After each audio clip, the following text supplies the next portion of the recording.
So welcome to everybody. I'm Jeff Gedman with American Purpose. Thank you, Michelle High, Managing Editor, American Purpose. It's great to see Bill Galston and, good heavens, too many friends and allies and editorial board members to mention by name. It's my privilege to introduce our guest of honor today, Professor Michael Mandelbaum, who is a great scholar, academic, public intellectual. He is the author of a good number of important books on American foreign policy and also things like American baseball. He's an essayist. You can read him once a month in American Purpose, I'm happy to say, including tomorrow, if you're interested in history, war, and turning points. And the book in question today, where we get to hear you, Michael, is a book of history. And as you say somewhere early on, it involves, I'm borrowing your words, the discipline of history. History as a vehicle to provide a framework to understand both the past, but also the present. The book is called The Four Ages of American Foreign Policy: Weak Power, Great Power, Superpower, Hyperpower. It's clear and compelling prose. I would say, Michael, in the best sense of the words, I found it clinical and unsentimental, if I may put it that way.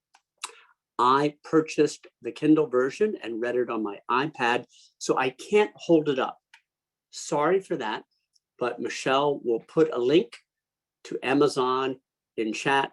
If you haven't read it, read it. It's wonderful and rich. Michael, thanks for being with us. We're going to hear a book talk from you. We're going to take questions and comments from the gallery. We'll keep you, Michael, guest of honor, and everybody on time with a hard stop, 1 p.m. Eastern. Michael, welcome. Thank you, Jeff. And thank you and Michelle High for your stewardship of American Purpose, which is playing, I think, a very valuable role in the discussion of politics, ideas, culture, and history in the United States and elsewhere. I and many other people are in your debt, and it's a continuing debt.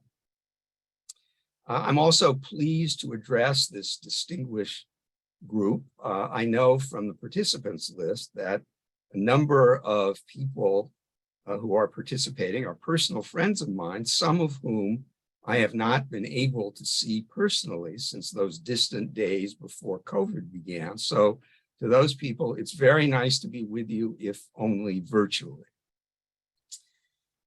My book, The Four Ages of American Foreign Policy: Weak Power, Great Power, Superpower, Hyperpower, covers 250 years of the history of American foreign policy from 1765 to 2015, and it has three purposes.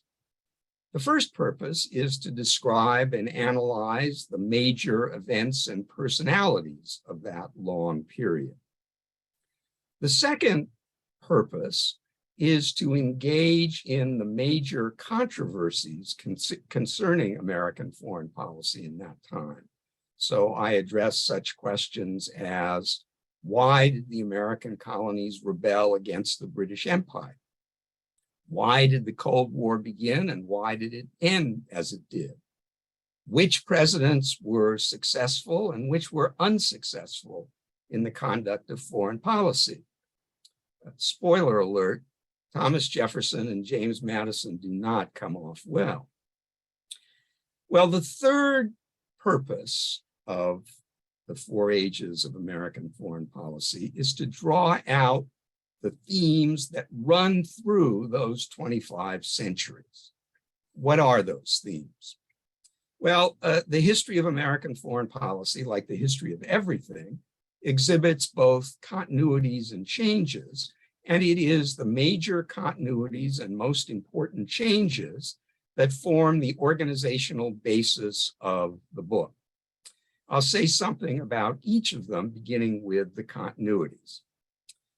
There are, in my judgment, three important ones. In its history, American foreign policy has been unusually ideological, unusually economic, and unusually democratic. By ideological, I mean that the United States has been interested more than other countries in promoting its own political ideas beyond its borders, the two most important of which are democracy within countries and peace among them. Now, the United States is not the only country to attempt to promote its own values, or indeed to promote these values. This was a significant part of the history of British foreign policy in the 19th century. And since the middle of the 20th century, continental Europe has also sought in various ways to promote these values. But it has been unusually important in American foreign policy. The United States has not always, or even mainly, attempted to promote these values in its foreign policy. Indeed, since the beginning of the 20th century, when the United States first had the capacity to make its presence felt around the world, there have been two distinct approaches to foreign policy that the United States has practiced, each of them identified with a major early 20th century president. The first of these is sometimes called realism, realpolitik. It emphasizes power and it regards the optimal, feasible state of international affairs as a stable balance of power. President Theodore Roosevelt, during his time in office, devoted considerable time and effort to trying to contrive such a balance in East Asia. The other approach is the ideological one. It emphasizes values. The president with whom it is associated is Woodrow Wilson. Indeed, this approach is sometimes called Wilsonianism. And Wilson sought to contrive not a balance of power, but what he called a community of power through the international organization, the League of Nations that he helped to found, but that the United States did not join after World War I. Now, these two approaches have been present really from the beginning of American history, but especially since the turn of the 20th century. And when they have conflicted, the United States, like most countries in most places for most of history, has opted for realism, has concentrated on power. But the Wilsonian approach has always been present, has always been a factor in American foreign policy, has never disappeared, and its prominence is one of the distinctively American things about American foreign policy. American foreign policy has also been distinctively economic, by which I mean that the United States has repeatedly attempted to use economic instruments to achieve political goals. And this goes back all the way to the beginning. The American Revolution was triggered, as we all know, by the imposition by the British Parliament of taxes on the colonies that the colonials felt was unjust. One of their first responses was to organize boycotts of British goods in order to put pressure on the British merchants who were exporting those goods so that they, in turn, would put pressure on the Parliament to rescind the taxes. And in a couple of cases, this actually worked. So this effort to use economic instruments has been present from the beginning. Until the 20th century, the economic instrument America employed for these purposes was trade. But beginning in the 20th century, it used the export of capital in an effort to achieve political goals.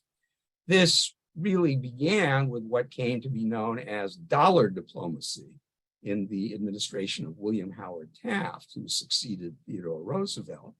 It achieved perhaps its finest hour in 1947 with the European Recovery Program, also known as the Marshall Plan, but it's been used recurrently since then. In the 1990s, for example, through American policy in the International Monetary Fund.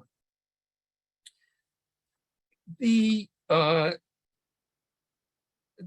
democratic aspect of American foreign policy has to do with the fact that the public has had unusual influence over the formation and the implementation of the country's foreign policy.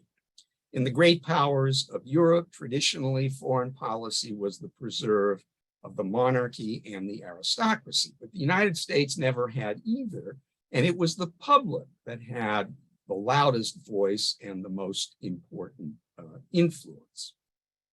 This was especially important in matters of war. Public opinion helped to start American wars and also to end them. It started wars often through a pattern that recurs in the history of American foreign policy.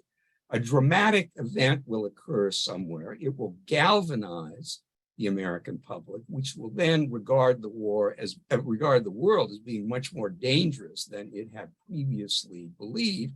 And it therefore demanded a more robust policy from the American government.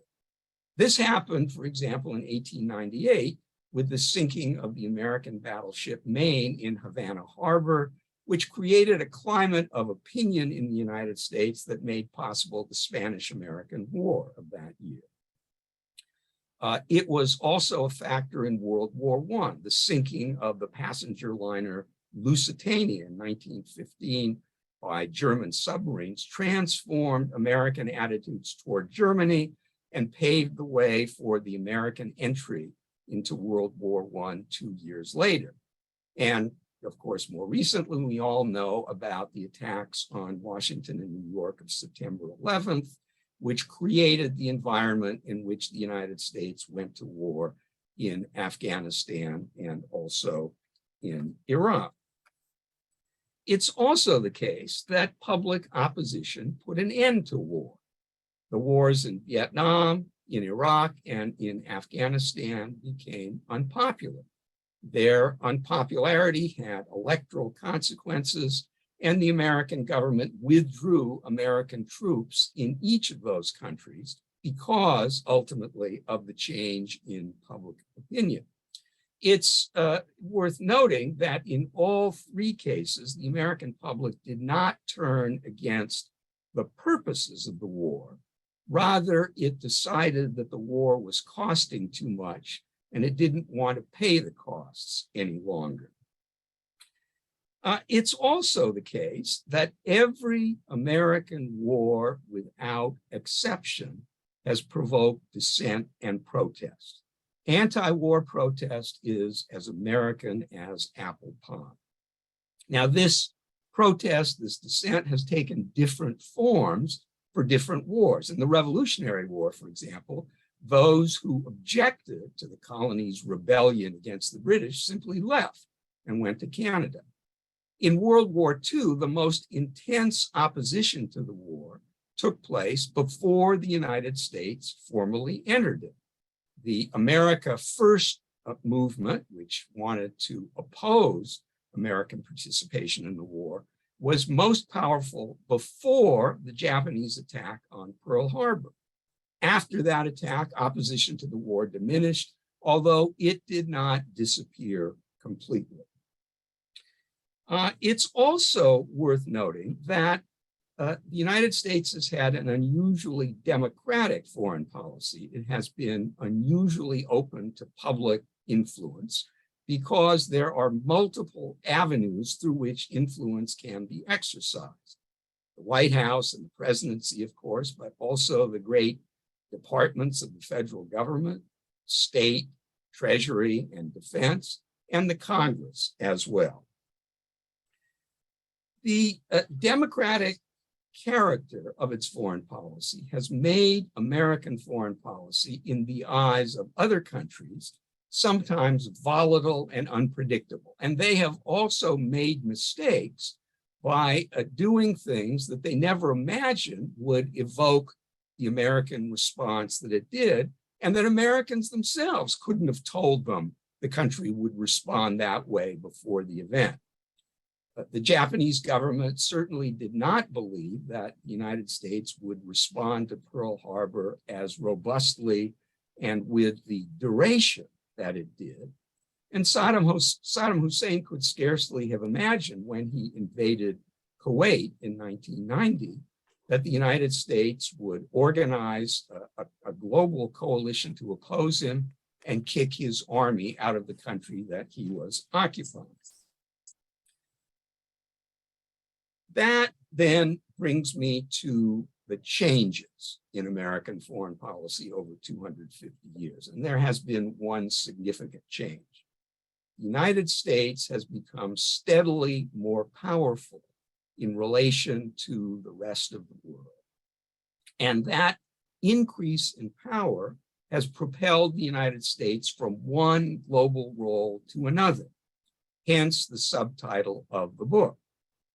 The United States began as a weak power in 1765, in which its chief goal was simply to preserve its independence and ward off the great powers of Europe so as to be able to expand across the North American continent, which was the main public business of the first half of the 19th century. From 1865 to 1945, the United States was a great power, and it did the two things that great powers characteristically do. It cooperated, but also competed with other great powers, and it carved out a sphere of influence for itself, which in the American case encompassed Central America and the eastern part of the Pacific Ocean. The United States did acquire a formal empire in 1898 by taking over direct governance of the Philippines, but it would be wrong to call the United States a great imperial power. The American empire, at least the formal empire, compared with those of the European great powers, came late, was small, was undertaken half-heartedly. Americans couldn't wait to get rid of it, and it loomed very small in American national life, in contrast to the empires of the great European powers. The period of the American hyperpower runs from 1990 to 2015, and the term hyperpower comes from the French Foreign Minister Hubert Védrine. In this period, the United States had no geopolitical rivals and faced no serious geopolitical threats. This was the period in which the United States had maximal freedom of action.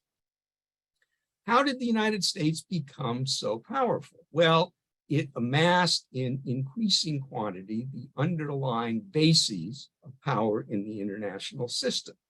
It acquired ever more territory, ever more population. It became increasingly economically productive, and most importantly, for its international power, especially in the 20th century, the United States mastered the techniques of the Industrial Revolution. The Industrial Revolution, of course, began in Great Britain at the end of the 18th century, but by the end of the 19th century, the United States was at the cutting edge of it and had the largest economy in the world. And this country has more or less stayed at the cutting edge ever since, hence the source of its power.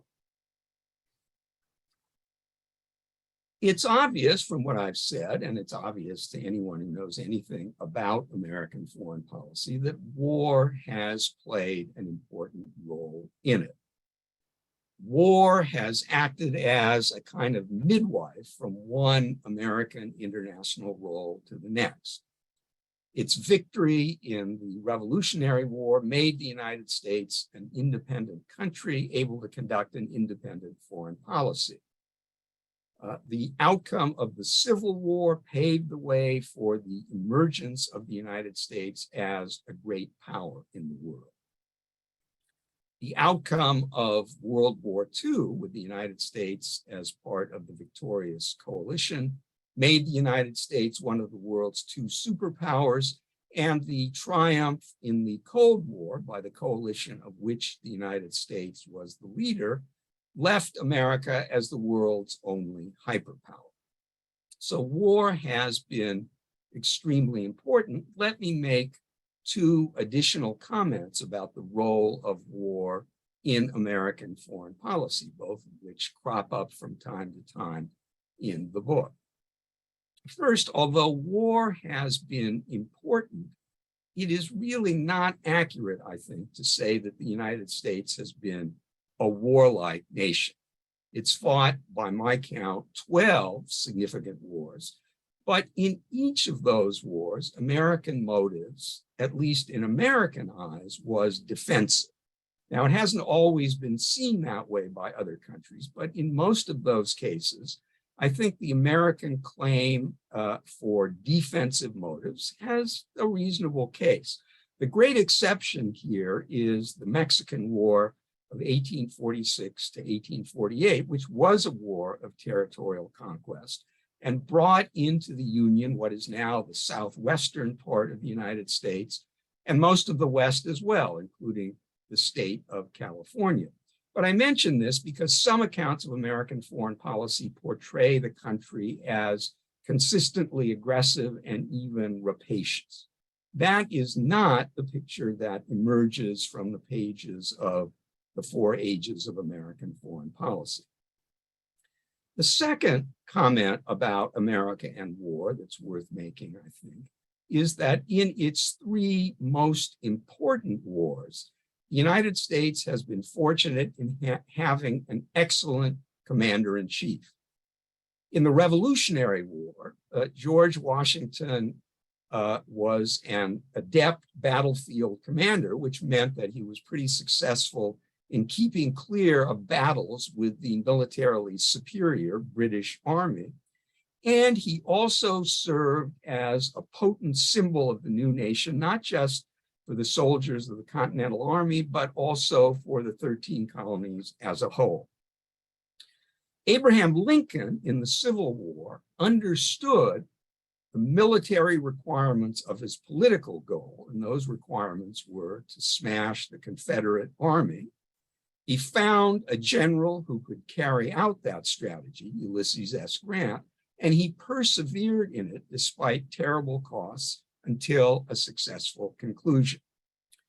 The third major war in American history was World War II, and the commander-in-chief was Franklin D. Roosevelt.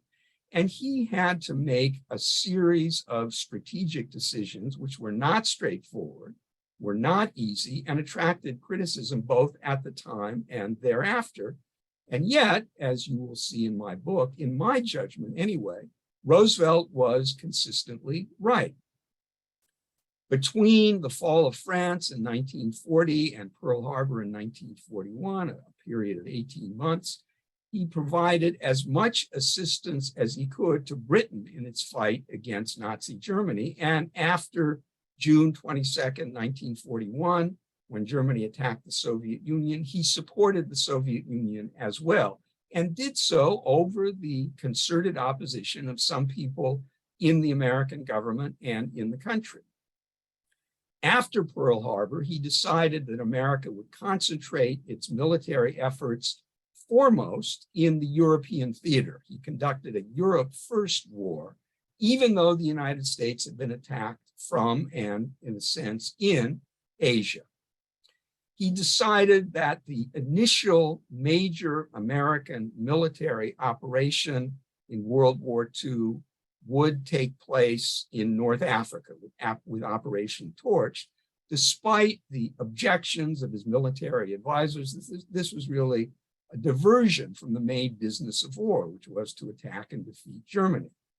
But Roosevelt believed that in order to sustain domestic political support for the war, the American people had to see their army in action in the calendar year 1942, and they did. Finally, Roosevelt decided that the military operation to put Allied forces in France and send them on the way to Germany, Operation Overlord, the cross-channel invasion of France from Great Britain, would take place in the middle of 1944, and D-Day was, of course, June 6, 1944, despite the insistence of one of his principal wartime allies, Joseph Stalin, that it take place earlier, and in the face of the strong wish of his other wartime ally, Winston Churchill, that it be postponed, perhaps indefinitely. I should also note that each of these three commanders-in-chief was very good at what is the most important task of any American wartime commander-in-chief, and sometimes the most difficult one, namely keeping the American people committed to fighting the war. Well, let me say a word finally about the recent past and the present. In its first 3 ages, American foreign policy was remarkably successful. The United States successfully preserved its independence. As a great power, it took part in the winning coalitions in the 2 world wars. In the Cold War, it defeated the Soviet Union and global communism, at least in Europe. But the 4th age of American foreign policy, the age of the American hyperpower, was different. Here, the United States did not succeed. Now, there are a number of reasons for this. The United States certainly made mistakes in foreign policy during this period. I personally believe and have argued extensively, some would say exhaustively, that the American decision in the 1990s to expand the North Atlantic Treaty Organization to Eastern Europe against Russian objections was a mistake. And certainly the war in Iraq did not turn out as intended or hoped. But there was, I believe, and I say in the 4th section of the 4 ages of American foreign policy, a larger problem. The American project in this era was simply not feasible. As a hyperpower, the United States attempted to foster a certain kind of government in societies around the world. This is a government that would protect rights, that would foster prosperity, that would conduct peaceful foreign policies, and above all, a regime that would be democratic. Now, this was not only a laudable goal, it was a sensible goal. A world in which all countries are governed in that fashion would be a better world for Americans, not to mention all other people. But unfortunately, in order to have such a government, a country needs certain preconditions, and not all countries have these.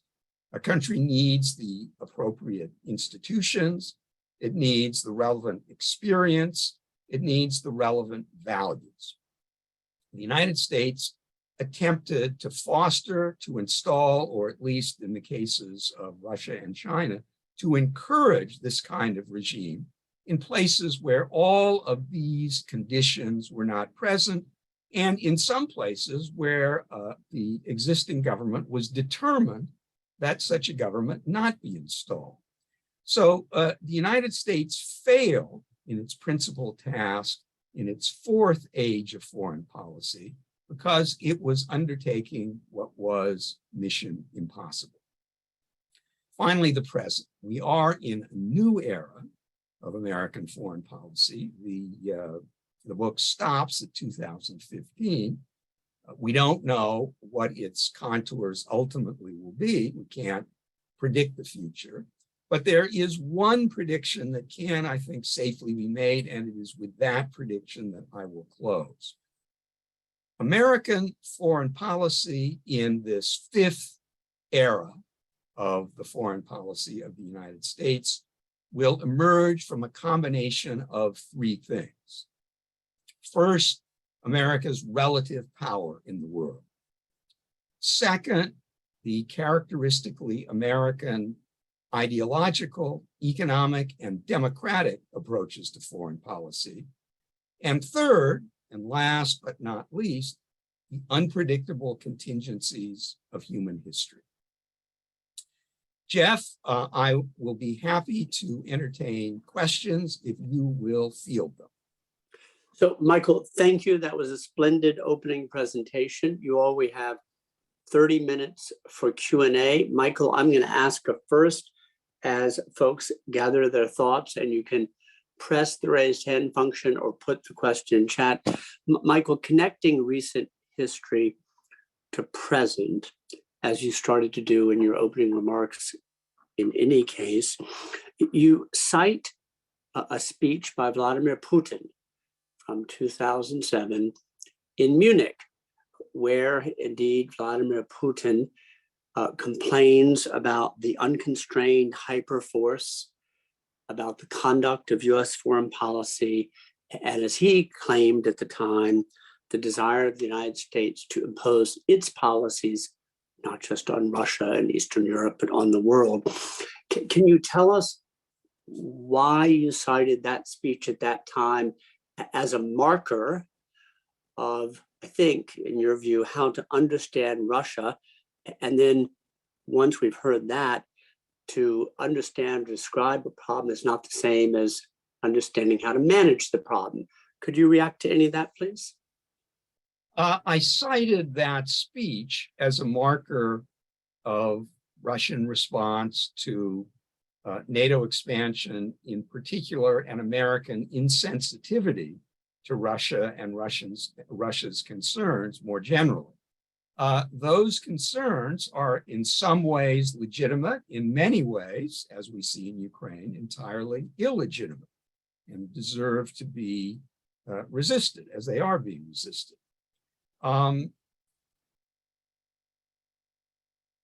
What Putin said was a marker of how he, and I think the Russian political class, resented the United States.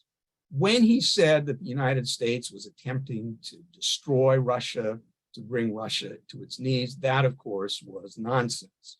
The United States was hoping for a different kind of regime in Russia, and the United States, and certainly the Europeans, would have welcomed such a Russia, would have been ready to cooperate with it, would have been ready for such a Russia to play a leading role in European affairs. Things took a different turn, largely because of Russia's history and political culture and because of the mind of Vladimir Putin. My criticism of American policies is that not that American policy caused that Russian policy, but rather that if it had been more sensitive to Russian concerns earlier, it might have had a chance to help steer Russia onto a different path. But that we don't know. We are where we are. Russia has invaded Ukraine. It's as clear a violation of international law as we've had since Saddam Hussein invaded Kuwait in 1990. It is properly being resisted. And we may hope that ultimately the Russian military forces will leave Ukraine, leaving aside the question of what we regard as Ukrainian territory, that is, leaving aside the question of whether the conditions for a negotiated settlement would require the complete abandonment of the Donbass by Russia, including the territory that it occupied in 2014, and of course, Crimea.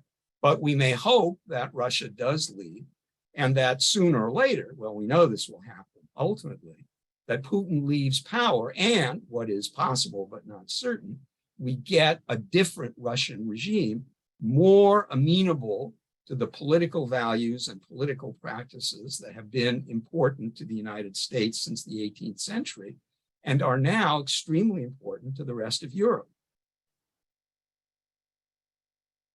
Michael, thank you. We're going to go to Bill Galston and then Bob Lieber. Read Bill Galston often on Ukraine and Russia in the Wall Street Journal, and recently in American Purpose, a very sharp review of a new book by Yoram Hazony. But Bill, you have the floor. Thanks, Jeff. And Michael, thank you for a magisterial 30 minutes. The point that I want to probe takes as its point of departure the fact that in the entire 30 minutes, the word China, to the best of my knowledge, did not appear. But if I were to focus on the major change in world affairs that may conceivably have brought America, the period of American quote unquote hyperpower to an end, it would have nothing to do with Europe or Russia, and everything to do with the rise of China.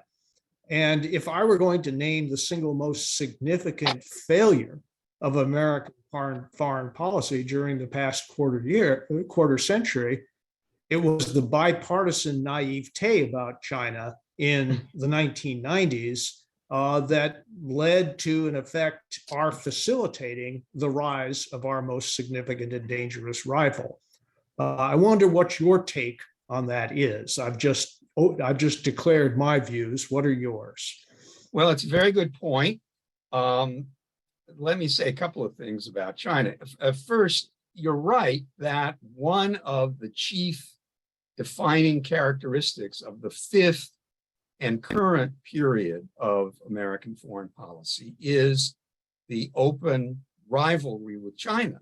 And that, incidentally, I mean, the rivalry had been building for a long time, but the United States did not declare itself until Donald Trump became president. He adopted an anti-Chinese policy, and it stuck because the rest of the country and constituencies that in the past had wanted a conciliatory policy toward China did not oppose him.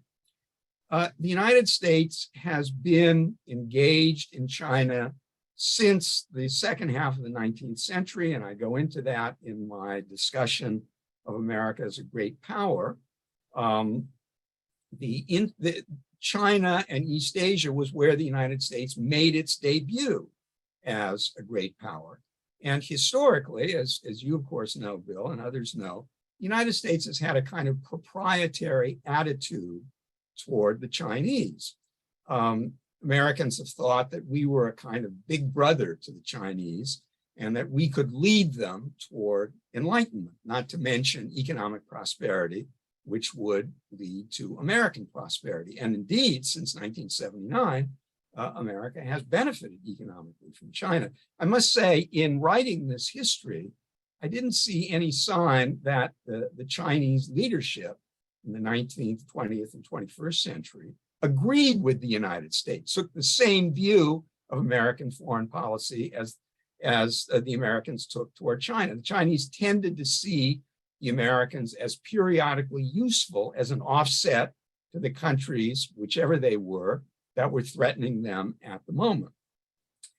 In the era of the American hyperpower, the United States was, could say, possessed of what I call in this book and what I've called in other books, the liberal theory of history. This was not a formal doctrine, but Americans, especially American policymakers, believed in it as much as, and by the period of the American hyperpower, more than communist political leaders believed in Marxism-Leninism.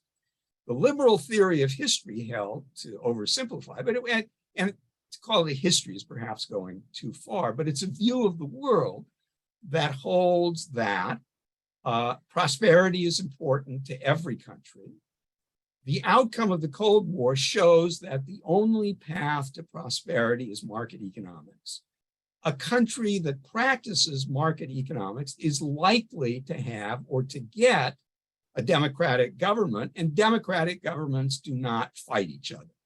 Now, each of those propositions is arguable, but I think there's a good deal to all of them, which is to say that the American faith that trade would make China a partner, not a rival, was not completely crazy. Furthermore, I don't see in retrospect, and this is obviously also a matter of debate, that America really had any choice in dealing with China between 1979, or certainly between 1990 and 2015. I don't think it was politically feasible for the United States to try to stop China's economic growth. I don't think the country would have been happy with it, and other countries wouldn't have gone along. So there is, I think, something both naive and unavoidable about the rise of China whose foreign policies and whose relationship with the United States will certainly form a major part of the next chapter in the history of the foreign relations of the United States. So Michael and Bill, thank you very much. We're going to go to Bob Lieber and then Charles Jones in chat and then John Miller. Bob, great to see you of Georgetown, and you have a new book coming out. We've invited you. You've gladly accepted to join us in September to discuss your new book, Indispensable Nation, Yale University Press. Bob, welcome. You have the floor. Thank you very much. Bill Galston beat me on the use of magisterial, and Mike's work is indeed a magisterial piece of writing and thinking. At the same time, Jeff, thanks for citing my forthcoming book, Indispensable Nation, because Mike and I are friends, but have a friendly disagreement about the biggest issues or motivators of American foreign policy. Let me pick up two perhaps related themes. One, Mike noted that the US during the era of hyperpower had a motivation for war driven by the desire to democratize. My counter argument, at least, and it's also something picked up by the much more crude realist thinkers who are widely cited, is that democratization was a preference, but never the major driver or motivator. If you ask, why did the US intervene in Afghanistan or Iraq, the primary motivations there both had to do with security. Democratization would be welcome. It was advocated, but it wasn't the driver. And you could say the same about lesser engagements. A second and related question, which also pertains to perhaps the realist approach, it has to do with the classic arguments over NATO expansion and whether or not that was a driver of Russian behavior in opposition to the West and the US. Here, once more, I think we're in the realm of what Hans Morgenthau, 3/4 of a century ago, referred to as strategic narcissism. And I've referred to my own writing as disregarding the agency of other actors. Just as the Chinese have had their own reasons and motivation for the development and orientation they've taken, one could argue that the motivations of Putin in domestic politics, his own position, Russian history, and so forth, were the most important drivers, rather than responding to what the US did or didn't do in its approach to Russia. Lots more, but let me stop at that point. Thanks, Bob. Nice to see you. And I endorse what Jeff said about Bob's forthcoming book. On the first point, I entirely agree with you. The United States did not fight wars for ideological reasons, except in the fourth and last period of American foreign policy, when the humanitarian interventions of the Clinton administration, call them wars or not, in counting the 14 major wars, the 12 major wars of American history, I don't count them, but those military operations were undertaken for ideological reasons to promote the values, but they are the exceptions that prove the rule, because the Clinton administration understood that it could conduct military operations in Bosnia, Somalia, Haiti, and Kosovo, but it would not be allowed to continue them if there were any American casualties at all. The maximum number of politically allowable American casualties in those conflicts was 0. So in general, the United States has behaved like other countries. But let me add one other point here. When American policy has been consonant both with American values and American interests, both with power and values, it has had a much firmer domestic base than any policy has had when those were in conflict. There was no serious or very little American support for the humanitarian interventions because there was no American interest at stake. On the other hand, as we can see, American support for Saudi Arabia, which has a truly realist basis, has attracted real opposition. And it's interesting to note that thus far, American policy in Ukraine has checked both boxes. It's a defense of American values and American interests. Let me say one final point about NATO expansion, although I'm sure this will not be my last word on the subject. I certainly wouldn't claim that NATO expansion alone was responsible for the turn that Russia took. Russia is doing what it's doing, mainly because it's Russia. Putin is Putin. But there's a fair amount of scholarship that traces the change in Russian attitudes toward the West, toward Europe, toward the United States, toward NATO in the 1990s. And there was a distinct turning. That didn't make possible, didn't precipitate this invasion, certainly doesn't justify the invasion. But I'm convinced that it did have some serious impact. That, of course, is a matter of judgment. The other point I would make is this. I dug out an article that I wrote in Foreign Affairs in 1995, opposing NATO expansion. And if any of you who wants to see that article, if you send your email to American Interest, they will pass it on to me and I will send the article. And in that article, I said a number of things. I was really arguing against the Clinton administration's justification for NATO expansion, which was feeble and so intellectually weak that it was insulting. But I turned out to have made the following point. If NATO expansion has a realist basis, it's anti-Russian, and the administration was claiming it had nothing to do with Russia, it was only about promoting democracy in Central Europe, where of course it didn't need promoting and keeping out Russia where it did. But if it were a realist policy, if it were designed to contain Russia, which was a legitimate purpose, then it didn't go far enough. Then it should have been extended to the country that I said in 1995, and events have borne out, was most at risk from Russia, namely Ukraine. And I said, because I was looking at this the other day, and I apologize for patting myself on the back, but if you can't pat yourself on the back when you're promoting your own book, when can you? I said, this NATO debate treats Ukraine as marginal, but Ukraine is not marginal, it's central. And in that sense, at least, I was right. Okay, so listen, you all, here's where we are. We have 11 minutes left. Charles Jones asks in chat about the final act of Helsinki 1975, Michael, whether that was an inflection point from superpower to hyperpower. As you consider that, I'm going to offer the floor to John Miller. And then after you reply to both of those, we're going to invite David Andelman and Ann Pierce to squeeze in. Time's running. Jeff, let me briefly respond to the first question. That was not an inflection point. The inflection point was the collapse of the Soviet Union. Michael, thank you. John, you have the floor. Yes, a brief question to bring some of the comments you've already made sort of together.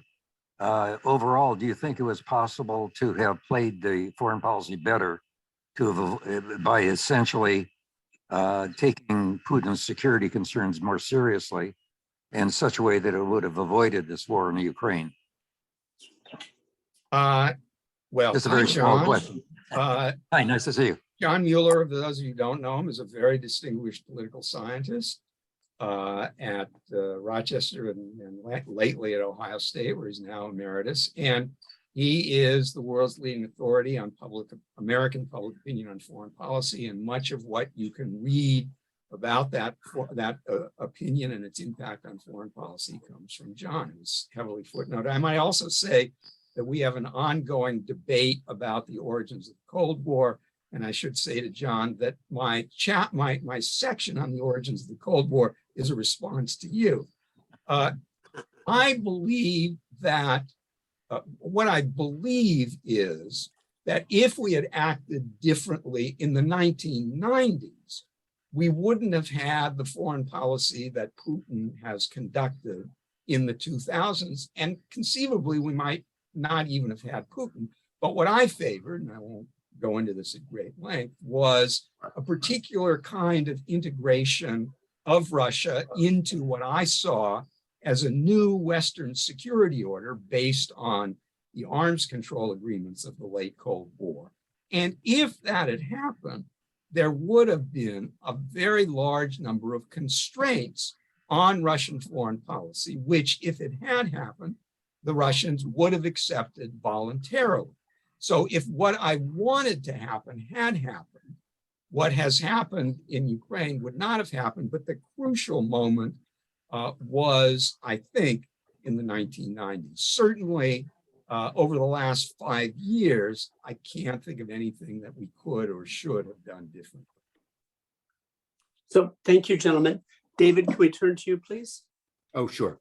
Michael, first of all, congratulations on what is just a magisterial work. But I'm confident this will not be the last from the mind of Mandelbaum. So since I've been an admirer of yours since you were first treating about MAD a half century or so ago, let me look a little bit towards the future, perhaps to your next work. But you have I think, a somewhat more sanguine perspective on post-Putin Russia than I do. My fear is that toppling Putin by determined and unsuccessful resistance by Ukraine, backed by the US and Nato, could in fact be somewhat counterproductive. We may well wind up with a Russian leader that's not Putin light, but Putin heavy. So rather than Alexei Navalny, who frankly I don't think is necessarily the dream of most Russian voters, such as they are, we may wind up with a younger, smarter, and more adroit version of Putin, who's not prepared to accept a second-rank status in any way for Russia on the world stage or especially in its neighborhood. So where do you see this all going, if you can, trot out your crystal ball, shall we say? Thank you. Thanks, David. Nice to see you too. For those of you who may not know him, David had a distinguished career in journalism when he was, in fact, a Moscow correspondent, and has written a number of important works of history. We don't know what will come after Putin. I would say two things, and I certainly don't know. I would say two things. First, I think it's reached the point where a successor probably wouldn't be worse, although, as those of us who know anything about Russia know, as you know well, David, when it comes to Russia, never say things couldn't be worse. But I've reached the point where I think that a successor would not be worse. In particular, what's important is that a successor, somebody who comes along in the next 18 months or so, if that happens, I have no idea whether it will, would be willing to withdraw Russia from Ukraine, might not be willing to promulgate democracy. The danger there, of course, is of a Weimar Russia, that a leader who withdraws Russia from Ukraine might be discredited as presiding over an avoidable defeat when the war could have been won. Who knows whether that will happen? And if that's the case, if one is worried about that, then arguably it will be a good thing if the war goes on for a while and Russians suffer more. One doesn't want to wish for a prolonged war, but it's conceivable, although hardly certain, because nothing is certain, that the longer the war goes on, the likelier it is that Putin will be defenestrated, and if and when he is, his successor will at least get Russian troops out of Ukraine.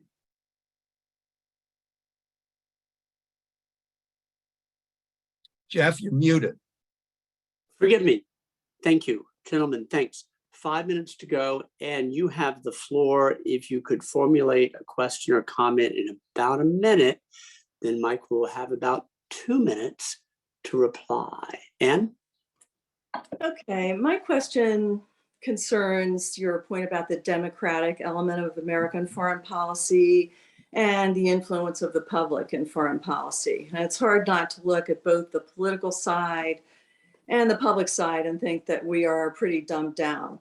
And just as an example, you have candidates actually running on the idea that we can't help Ukraine because we need to deal with domestic crime and the border, as if the United States of America can't and doesn't have to deal with both American and domestic foreign policy.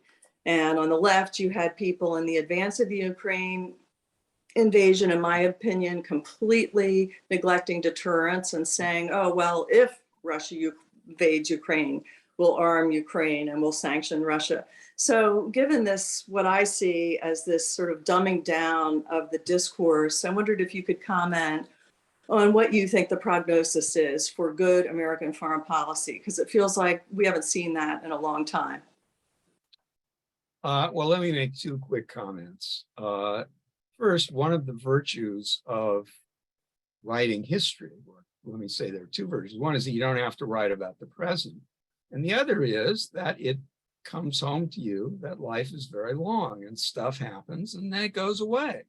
We had a civil war once upon a time, which was several orders of magnitude worse than anything we face today. So this too, for better or for worse, will pass. Why don't I just leave it there? Thank you. A sharp way to bring this to a conclusion.